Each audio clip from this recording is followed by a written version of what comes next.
మీ పొలంలో పనిచేసే వాడి మీద మీరు చూపించే దాన్ని ఏమంటారు, మేకపోతు గాంభీర్యం మీ బతుకును నాశనం చేస్తుంది. మీరు పనిచేసే చోట మీ సహ ఉద్యోగి పట్ల మీరు చూపించేటటువంటి అన్యాయం మీకు పట్టిన కొవ్వు కరిగిస్తుంది.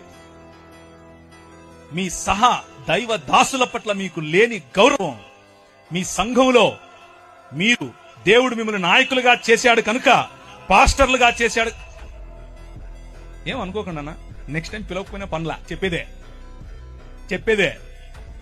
మీరు పాస్టర్లు అయినంత మాత్రాన సమాజంలో ఉన్న వారిని, సంఘంలోకి వచ్చే వారిని, వారి మీద అజమాయిషీ చేస్తే ఫరోకు పట్టిన గతే. ఎందుకంటే మన దేవుడు, ఆయన హృదయం ఎక్కడ నలిగిపోయే ప్రజలుంటారో, ఎక్కడ వేయబడిన ప్రజలుంటారో, ఎవరి పైనైతే మీరు ఇంకా ఎక్కువ భారం పెడతారో అక్కడికి గద్ద తన పిల్లలను తన్నుకొని పోయినట్లు వచ్చి తన్నుకుపోతాడు. మన మూతి పళ్ళు రాలుతాయి, మన కొమ్ములు ఇరుస్తాయి. 10 రకాలైన దేవీ దేవతలను చూసుకుని నువ్వు ఎచ్చుకుపోతున్నావు కదా, నీ ఎచ్చులు ఎలా ఇంచాలో నాకు తెలుసు అని చెప్పి 10 రకాలైనటువంటి తెగుళ్ల ద్వారా వాడి నోరు మూసాడు. రాజ్య నిర్మాణం రా బయటికి అని అన్నాడు. ఎడారి గుండా తీసుకెళ్లి నీ సముద్రాన్ని దాటించి 40 సంవత్సరాలు వారి కొవ్వు, వారి మదం ఇరిచి అణిచి ఒక రాజ్యం కట్టాడు.